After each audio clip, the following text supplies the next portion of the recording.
ವಿದ್ಯಾಸಾಗರ್ ಶಾಲೆಯ ವಾರ್ಷಿಕ ಸ್ನೇಹ ಸಮ್ಮೇಳನ. ನೈತಿಕತೆ ಇಲ್ಲದ ಶಿಕ್ಷಣ ವಿದ್ಯಾವಂತರನ್ನು ಅವಿದ್ಯಾವಂತರನ್ನಾಗಿಸುತ್ತದೆ. ರಾಜು ಕಾಗೆ ಕಳವಳ. ಶಿಕ್ಷಣದಲ್ಲಿ ನೈತಿಕ ಮೌಲ್ಯದ ಕೊರತೆ, ಜೊತೆಗೆ ಮಕ್ಕಳು ಹೆಚ್ಚು ಅಂಕ ಗಳಿಸಬೇಕೆಂಬ ಪಾಲಕರ ಹಂಬಲದಿಂದಾಗಿ ಯುವ ಪೀಳಿಗೆ ವಿದ್ಯಾವಂತರಾಗುತ್ತಿದ್ದಾರೆ ವಿನಃ ಪ್ರಜ್ಞಾವಂತರಾಗುತ್ತಿಲ್ಲ.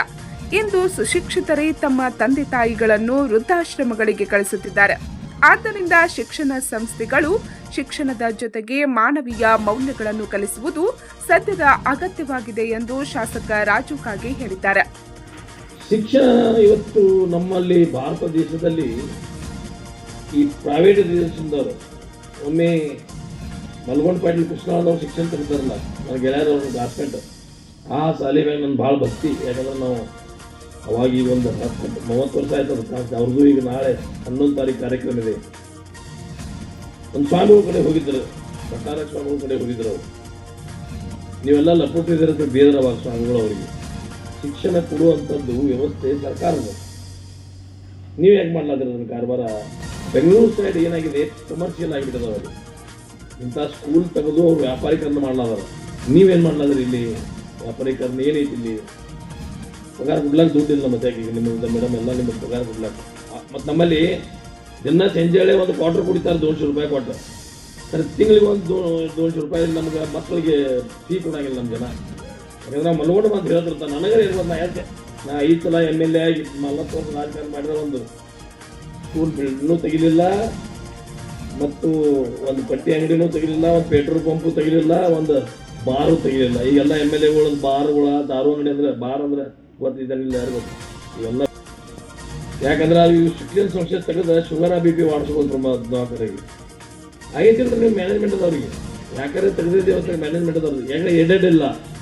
94 ತನಕ ನಿಮ್ಗೆ ಯಾವ ಇರ್ರಿ ನೀವೆಲ್ಲ ರಿಟೈರ್ಡ್ ಆಗ್ತೀರಿ ಮಾಸ್ತರ್ಗಳು ಅನ್ಸಕ ಮೇಡಮ್. ನಿಮಗೆ ಅನುದಾನ ಇಲ್ದನ ಹೋಗ್ತೀರಿ ನೀವು. ಈ ಮ್ಯಾನೇಜ್ಮೆಂಟ್ದವ್ರು ಪಗಾರ ಕೊಟ್ಟ ಬರ್ಬೇಕು ಮಾಡೋದ್ರಿ. ನೀವು ಸರ್ಕಾರದಲ್ಲಿ 20 ವರ್ಷದಿಂದ ಏನು ಹೋರಾಟ ಮಾಡ್ತಾ ಇದ್ದೀನಿ. ಅವರು ನಾವು ಮಾಡೋ ಕೆಲಸ, ಸರ್ಕಾರ ಮಾಡುವಂಥ ಕೆಲಸ ಅವರು ಮ್ಯಾನೇಜ್ಮೆಂಟ್ದವ್ರು ಮಾಡ್ತಾ ಇದ್ದಾರೆ. ಸುಂದರವಾದ ಬಿಲ್ಡಿಂಗ್ ಕಟ್ಟಿದ್ದಾರೆ. ನಮ್ಮ ಸರ್ಕಾರಿ ಶಾಲೆದಾಗ ಇಂಥ ಬಿಲ್ಡಿಂಗ್ ಎಲ್ಲಾದ್ರೂ ತೋರಿಸಿದ್ರೆ ನೀವು, ಇಂಥ ಬಿಲ್ಡಿಂಗ್ ನಮ್ಮ ಸರ್ಕಾರಿ ಶಾಲೆದಾಗಿದ್ದಾವ್ರಿ ಅಂದ್ರೆ ನಾವು ಸರ್ಕಾರಕ್ಕೆ ದೋಷ ಪಡ್ತಾ ಇಲ್ಲ. ಅದಕ್ಕೆ ಒತ್ತು ಕೊಡ್ರಿ, ಶಿಕ್ಷಣಕ್ಕೆ ಒತ್ತು ಕೊಡ್ರಿ. ನಮ್ಮಲ್ಲಿ ಹೊಳೆಗೆ ನೀರು 3 ತಿಂಗಳು ನೀರು ಹೋಗ್ತಾವೆ. ಮಹಾರಾಷ್ಟ್ರಕ್ಕೆ ಏನಾದ್ರೂ ನೀರು ಬಿಡಿಸಾಗ್ಯದ್ರಿ. ನಗೆತನಾಗ ಎಲ್ಲರೂ ಬಂದಲ್ಲಿ ಈ ಸರ್ಕಾರ ದುಡ್ಡು ಮಾತಾಡಿದ್ವಿ, ಮುಂದಿನ ಸಲ ಟಿಕೆಟ್ ಕೊಡೋಂಗಿಲ್ಲ. ನಾ ಟಿಕೆಟ್ ಸಲುವಾಗಿ ಏನು ಅವಶ್ಯಕತೆ ಬಿಲ್ ನನಗೆ. ನಾ ಇಂಡಿಪೆಂಡೆಂಟ್ ನಿಂತರವೇ ನನಗೆ ವರ್ಷ 6 ಜನ ಇದ್ದಾರೆ. ಅದ್ರ ಅವಶ್ಯಕತೆನೂ ಇಲ್ಲ ಅಂತ ಹೇಳಿದ್ದೀನಿ ನಾನು. ಅಂದರೆ ಇದು ಸತ್ಯ ಮಾತಾಡೋದು ಇವತ್ತಿನ ದಿವಸ ಅಪರಾಧ. ಇದ್ದಕ್ಕಿದ್ದಂಗೂ ಮಾತಾಡೋದು ಅಪರಾಧ ಆಗಿಬಿಟ್ಟಿದೆ ಇವತ್ತು. ಎಜುಕೇಷನ್ ಮೇಡಮ್, ನಾವೆಲ್ಲರೂ ಶಿಕ್ಷಕರಿಗೆ ಒಂದು ಮಾತನ್ನು ಹೇಳ್ತೀನಿ. ಕೇವಲ ಮಕ್ಕಳಲ್ಲಿ ABCD 99 ನೀವು ಮೆಂಟಾಲಿಟಿಗೆ ಹೋಗಿಬಿಡ್ತೈತಿ. ನಿಮಗೆ ನಮ್ಮ ಸ್ಕೂಲದವರು IAS ಆಗಬೇಕು, IPS ಆಗಬೇಕು, PSI ಆಗಬೇಕು, ತಹಶೀಲ್ದಾರ್ ಆಗಬೇಕು. ಇವರು 99 ನಿಮ್ಮ ಲಕ್ಷ್ಯ ಇರ್ತೈತೆ. ಆ ಹುಡುಗರು 99 ಮಾಡ್ತಾರೆ. ಅಂದರೆ ಮಾನವೀಯ ಮೌಲ್ಯಗಳನ್ನ ಬೆಳೆಸುವಂಥ ಶಿಕ್ಷಣ ಇವತ್ತಿನ ಭಾಳ ಅವಶ್ಯಕತೆ. ಇವತ್ತು ನಾವೆಲ್ಲ ಹಿರಿಯರಿಗೆ ನಾವೆಲ್ಲ ಹೆದರ್ತಿದ್ವಿ. ನಾವೆಲ್ಲ ಇನ್ನೂ ಹಿರಿಯರು ಹೆದರಿಗೆ ಬಂದ್ರೆ ಇನ್ನೂ ಸಹಿತ ನಾವು MLA ಆದ್ರೂ ಇನ್ನೂ ಯಾರಾದರೂ ಹಿರಿಯರು ಬಂದರೆ ಬಗ್ಗೆ ನಮಸ್ಕಾರ ಮಾಡ್ತೀವಿ. ಒಬ್ಬ ಮನೆ ಅವರು ಶನಿವಾರ ದಿನಾಂಕ 3ರಂದು ಪಟ್ಟಣದ ಆಚಾರ್ಯ ಶ್ರೀ 108 ವಿದ್ಯಾಸಾಗರ್ ಟ್ರಸ್ಟ್ನ ಪೂರ್ವ ಪ್ರಾಥಮಿಕ ಮತ್ತು ಪ್ರೌಢಶಾಲೆಗಳ ರಜತ್ ಮಹೋತ್ಸವ ಮತ್ತು ವಾರ್ಷಿಕ ಸ್ನೇಹ ಸಮ್ಮೇಳನದ 2ನೇ ದಿನದ ಕಾರ್ಯಕ್ರಮದಲ್ಲಿ ಮುಖ್ಯ ಅತಿಥಿಗಳಾಗಿ ಭಾಗವಹಿಸಿ ಮಾತನಾಡುತ್ತಿದ್ದರು. ಬೋರ್ಡ್ ಮ್ಯಾಗ ಬರೋದು ಒಬ್ಬ ಮಾಸ್ತರ್ ಹಿಂದೆ ನೋಡಿ ನಾ ಎಲ್ಲಿ ಒಂದು 2000ದಾಗ ಬಂದಿರ್ತದೆ. ಮಹಾಭಾರತ ಬರೆದವರು ಯಾರು ಅಂತ ಮಕ್ಕಳಿಗೆ ಕೇಳಿದ್ರು ಮೇಡಮ್. ಮಹಾಭಾರತ ಬರೆದವ್ರು ಯಾರು ಅಂತ ಆ ಹುಡುಗರು ಹೇಳ್ರು. ಏನ ಇಲ್ಲ ಎದ್ದು ಹೋಗಿ ನಡೆಯೋಣಾಗದು. ಎಲ್ಲರೂ ಎದ್ದು ಸ್ಕೂಲ್ ರೂಮ್ ನಾನು ಹೊರಗೆ ಬಂದ್ರೆ ಯಾಕೆ ಹಿಂಗೆ ಹಾಕೊಂಡಿದ್ದೀರಿ ಅಲ್ರಿ, ನೀವೇ ಬರ್ದಿದ್ದೀರಿ, ನಿಮಗೆ ಗೊತ್ತಿಲ್ಲ ಮಹಾಭಾರತ ಯಾರು ಬರ್ತಾರೆ. ನಮಗೆ ಕೇಳಕ್ಕಾಗ ಇಲ್ಲೇ ಹಾಕೊಂಡ್ರು ಅಂತಂದ್ರೆ ನೀವೇ ಬರೆದು ನಿಮಗೆ ಗೊತ್ತಿಲ್ಲ, ನಮಗೆ ಹೆಂಗೆ ಗೊತ್ತಾಗೋದ್ರಿ ಮಾಸ್ತರ್ ಅಂತಂದ್ರೆ. ಇವತ್ತಿಗೆ ಶಿಕ್ಷಣದ ವ್ಯವಸ್ಥೆ ಇವತ್ತು ಮಕ್ಕಳಲ್ಲಿ ಸಂಸ್ಕಾರ. ನಾನು MLA ಆದ್ರೂ ನಮ್ಮ ಫಾದರ್ ಮುಂದೆ ನಿಂತು ಮಾತಾಡಲಿಲ್ಲ ಮೇಡಮ್. ನಾವು ಕಾಲೇಜ್ ಹೊಂಟಾಗ ರಮೇಶಣ್ಣ ನಮಗೆ ರೊಕ್ಕ ಅವಾಗ 100 ರೂಪಾಯಿ. ಇಲ್ಲಿ ಯಾರು ನಮ್ಮ ಕ್ಲಾಸ್ಮೇಟ್ ಇರಲಿಲ್ಲ. ನೀವು ಇರ್ತೀರಿ ಕಾಣಿಸಿದ್ರಿ ಅನ್ನಾರಿ. ನಮ್ಮ ಕೂಡ ಇದ್ರು ನೀವು BM ಪಾಟೀಲ ನಾವು ಎಲ್ಲರೂ ಒಟ್ಟಿಗೆ ಇದ್ದೀವಿ. 100 ರೂಪಾಯಿ ಕೊಡ್ತಿದ್ರು ಮೇಡಮ್, ತಿಂಗಳಿಗೆ 100 ರೂಪಾಯಿ. ಬೆಳಗಾವಿ ನಾವು ಆರ್ಲೆಸಿಕ್ ನಮ್ಮದು ದೇಶಿ ಆದಾಗ 100 ರೂಪಾಯಿ ಕೊಡಬೇಕಾದ್ರೆ 100 ಬೇಗ ಬೇಯ್ತಿದ್ರು ನಮ್ಮ ಅವರ ಎಲ್ಲೂ ಅಂತ ತಾಕತ್ತಿಲ್ಲ ಆಗೈತೆ, ಅವ್ರ ಶಕ್ತಿ ಇಲ್ಲ ಆಗೈತೆ, ಅಷ್ಟು ಎದುರ್ತಿದ್ವಿ. ನಮ್ಮ ಜೀವನದಾಗ ನಮ್ಮ ತಂದೆಯವ್ರ ಮುಂದೆ ನಾ ಎಂದೂ ಚಾ ಕೊಡಲಿಲ್ಲ. ಇವತ್ತು ಹುಡುಗರು ಸಂಜೆ ತೆರೆ ಕುಡಿಯಾಗದಾವ ನಮ್ಮ ಮುಂದೆ.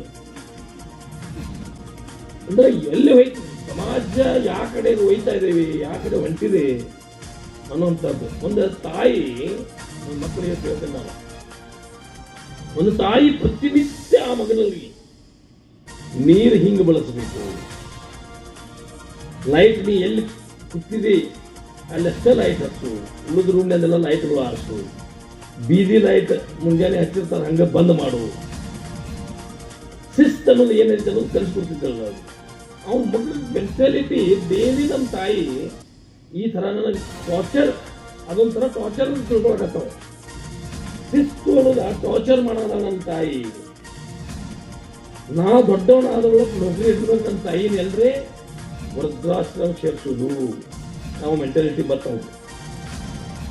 ನನ್ನ ತಾಯಿ ಎಲ್ಲರಿಗೂ ಶಿಕ್ಷಣ ನೀಡುವುದು ಸರ್ಕಾರದ ಕರ್ತವ್ಯವಾಗಿದ್ದರೂ ಸಹ ಕೇವಲ ಸರ್ಕಾರದಿಂದ ಇದು ಸಾಧ್ಯವಿಲ್ಲ. ಈ ನಿಟ್ಟಿನಲ್ಲಿ ಅನುದಾನ ರಹಿತ ಸಾಕಷ್ಟು ಶಿಕ್ಷಣ ಸಂಸ್ಥೆಗಳು ಶ್ರಮಿಸುತ್ತಿವೆ.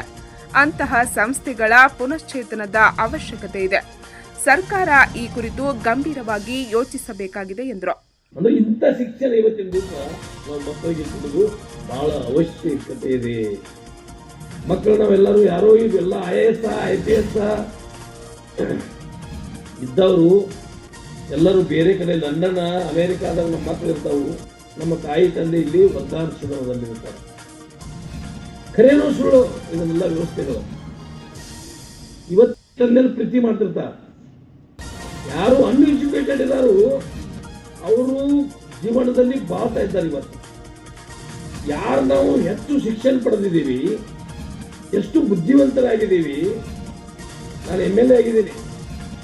ನನಗೆ 5 ಸಲ 2 ಲಕ್ಷ ಜನ ಆಶೀರ್ವಾದ ಮಾಡಿದ್ದಾರೆ. ಆದ್ರೆ ನಾನೇ ತಪ್ಪು ಮಾಡ್ಲಕ್ಕಂತಂದ್ರೆ ನನಗೇನು ಅಧಿಕಾರ ಐತಿ ನಿಮಗೆ ಬಂದಿಲ್ಲ ಮಕ್ಕಳಿಗೆ ಬುದ್ಧಿ ಹೇಳಲಿಕ್ಕೆ, ಪಾಠ ಹೇಳಲಿಕ್ಕೆ ಅನ್ನೋಂಥದ್ದು ನಾವು ಮೊದಲು ಅರ್ಥ ಮಾಡ್ಕೋಬೇಕು.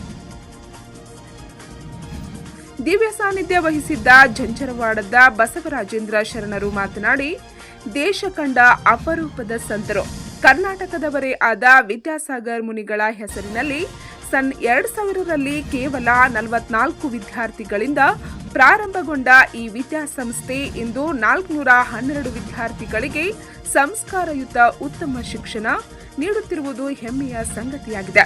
ಪಾಲಕರು ತಮ್ಮ ಮಕ್ಕಳಿಗೆ ಒಳ್ಳೆಯ ಸಂಸ್ಕಾರ ನೀಡಿ ಎಂದು ಮಾರ್ಮಿಕವಾಗಿ ಹೇಳಿದರು.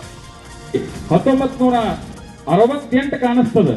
1968ರೊಳಗೆ ಕರ್ನಾಟಕವನ್ನು ಬಿಟ್ಟು ನಡ್ಕೊಂತ ಹೋಗಿ ಮಧ್ಯಪ್ರದೇಶ, ಉತ್ತರ ಪ್ರದೇಶದೊಳಗೆ ಹೋಗಿ ಯಾವ ಜೈನ ದಿಗಂಬರ ದೀಕ್ಷೆಯನ್ನು ತೆಗೆದುಕೊಳ್ತಾರೆ ನೆನಪಿಟ್ಟುಕೊಳ್ರಿ. ಜೈನ ದಿಗಂಬರ ದೀಕ್ಷೆಯನ್ನು ತೆಗೆದುಕೊಂಡು ಕರ್ನಾಟಕದೊಳಗೆ ಹುಟ್ಟಿರ್ತಕ್ಕಂಥ ಓರ್ವ ವ್ಯಕ್ತಿ ಆಚಾರ್ಯ ಶ್ರೀ ಪದವಿಯನ್ನು ಪಡೆದು ಪದವಿ ಕೊಡಾಕ ಬರಬೇಕಾದ್ರೆ ಅವ್ರು ಹೇಳ್ತಾರಂತ, ನನಗೆ ಬೇಡ ಈ ಪದವಿ, ಐ ಡೋಂಟ್ ನೀಡ್. ನಮ್ಮ ಕರ್ನಾಟಕದೊಳಗೆ ಹುಟ್ಟಿ ಅಖಂಡ ಹಿಂದೂ ಸಾಮ್ರಾಜ್ಯದೊಳಗೆ ಭಾರತದೊಳಗೆ ಜೈನ ಧರ್ಮದ ಧ್ವಜವನ್ನ ಎತ್ತಿ ಹಿಡಿದಿರ್ತಕ್ಕಂಥ ಮುನಿ ಮಹಾರಾಜರು ಯಾರಾದ್ರೂ ಇದ್ರೆ ಅದು ನಮ್ಮ ನಿಮ್ಮೆಲ್ಲರ ಹೆಮ್ಮೆಯ ವಿದ್ಯಾಸಾಗರ ಮುನಿ ಮಹಾರಾಜರು ಅನ್ನತಕ್ಕಂಥದ್ದನ್ನು ನಾವು ಅಭಿಮಾನ ಪಡಬೇಕು. ಯಾಕಂದ್ರೆ ನಮ್ಮವರವರು ಅಪರೂಪ ಯೋಗಿಯ ಹೆಸರಿನೊಳಗೆ ಶಿಕ್ಷಣ ಸಂಸ್ಥೆಯನ್ನ 2000 ಇಸ್ವಿಯೊಳಗೆ ನೀವು ಸ್ಥಾಪನೆ ಮಾಡಿದ್ರಿ. ಅವತ್ತು ನಾವು ಕೇಳ್ತಿದ್ವಿ, ಬರೇ 44 ಜನ ವಿದ್ಯಾರ್ಥಿಗಳಿಂದ ಆರಂಭವಾಗಿರ್ತಕ್ಕಂಥ ಈ ಸಂಸ್ಥೆ ನೆನಪಿಟ್ಟುಕೊಳ್ಬೇಕು. ಇವತ್ತು 414 ಜನ ಅದ ನಮ್ಮ ಹೋಗಂದ್ರೆ 412 ನಮ್ದೊಂದು ಯಾರು ಹಿಡ್ಕೊಡಿಲ್ಲ 412 ಜನ ವಿದ್ಯಾರ್ಥಿಗಳು ಇವತ್ತು ಈ ಸಂಸ್ಥೆ ಒಳಗೆ ಕಲಿಯಾಕತ್ತಾರು ಅಂತಂದ್ರೆ ನೆನಪಿಟ್ಟುಕೊಳ್ಬೇಕು.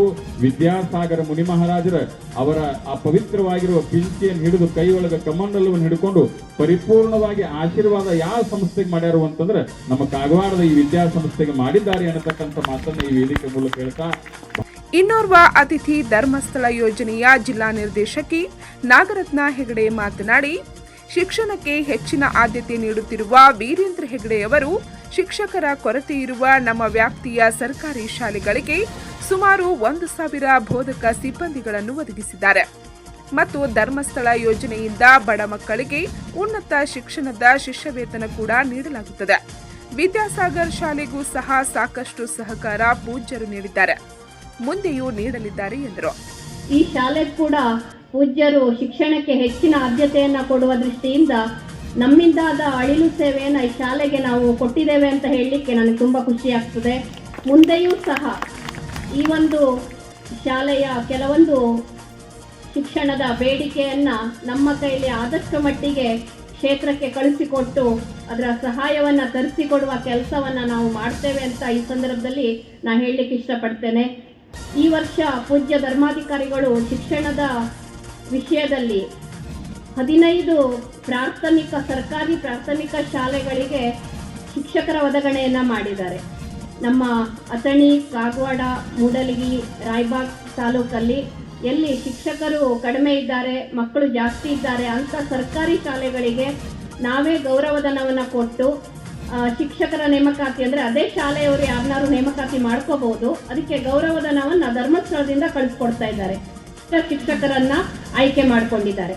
ಅದೇ ರೀತಿಯಲ್ಲಿ ಪೂಜ್ಯರು ಶಿಕ್ಷಣದ ವಿಷಯದಲ್ಲಿ ನಮ್ಮ ಗ್ರಾಮಾಭಿವೃದ್ಧಿ ಯೋಜನೆಯಲ್ಲಿರುವ ತಂದೆ ತಾಯಿಗಳ ಮಕ್ಕಳಿಗೆ ಸುಜ್ಞಾನ್ ನಿಧಿ ಸ್ಕಾಲರ್ಶಿಪ್ ಯೋಜನೆಯನ್ನ ಮಾಡ್ತಾ ಇದ್ದಾರೆ. ಇದು SLC ಮತ್ತೆ PUC ನಂತರ ವೃತ್ತಿಪರ ಕೋರ್ಸ್ ಇರ್ಬೋದು, ಉನ್ನತ ಶಿಕ್ಷಣ ಇರ್ಬೋದು, ಇದಕ್ಕೆ ಮಕ್ಕಳು ಹೋಗ್ತಾ ಇದ್ರೆ ಪ್ರಥಮ ವರ್ಷದಿಂದನೇ ಅವರಿಗೆ 1,000 ರೂಪಾಯಿವರೆಗೆ ಮಾಸಿಕ ಸಹಾಯವನ್ನು ಕೊಡ್ತಾ ಇದ್ದಾರೆ. ಇದು 4 ವರ್ಷದ ಕೋರ್ಸ್ ಇರ್ಬೋದು, 5 ವರ್ಷ ಕೋರ್ಸ್ ಇರ್ಬೋದು, ಯಾವುದನ್ನು ಕೂಡ ವಾಪಸ್ ಕೊಡ್ಲಿಕ್ಕಿಲ್ಲ. ಅವರ ವಿದ್ಯೆಗೆ ಸಹಕಾರ ಆಗಲಿ ಅನ್ನೋದನ್ನ ಕೊಡ್ತಾ ಇದ್ದಾರೆ. ಈ ವರ್ಷ ನಮ್ಮ ಈ ಭಾಗದಲ್ಲಿ 360 ವಿದ್ಯಾರ್ಥಿಗಳಿಗೆ ನಾವು ಈ ಒಂದು ಸ್ಕಾಲರ್ಶಿಪ್ ಸೌಲಭ್ಯವನ್ನ ಕೊಟ್ಟಿದ್ದೇವೆ. ಇದೇ ಶಾಲೆಯಲ್ಲಿ ಸರ ಸಹಾಯದಿಂದ ನಾವು ಈ ಶಾಲೆಯಲ್ಲಿ ಸ್ಕಾಲರ್ಶಿಪ್ ವಿತರಣೆ ಕಾರ್ಯಕ್ರಮವನ್ನು ಮಾಡಿದ್ದೇವೆ. ಈ ಕಾಗವಾಡ ಭಾಗದಲ್ಲಿ 101 ವಿದ್ಯಾರ್ಥಿಗಳಿಗೆ ನಾವು ಸ್ಕಾಲರ್ಶಿಪ್ ಅನ್ನು ಕೊಡ್ತಾ ಇದ್ದೇವೆ. ಅಧ್ಯಕ್ಷತೆಯನ್ನು ನಿವೃತ್ತ ಗ್ರಂಥಪಾಲಕ ಕನ್ನಡದ ಹುಚ್ಚರಾಯರೆಂದೇ ಪ್ರಸಿದ್ಧಿಯಾಗಿರುವ ಡಾಕ್ಟರ್ MD ಅಲಾಸಿ ವಹಿಸಿದರು.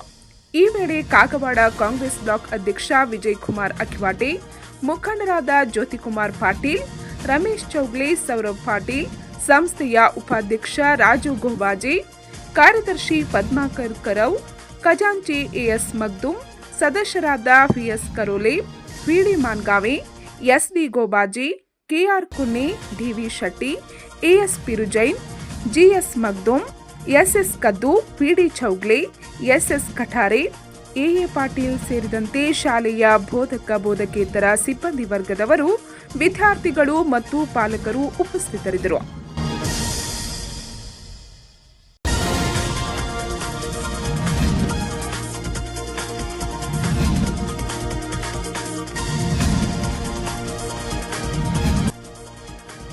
ಪಂಚ್ ನ್ಯೂಸ್ಗಾಗಿ ಕಾಗವಾಡದಿಂದ ಬಸವರಾಜ್ ತಾರ್ದಾಳೆ.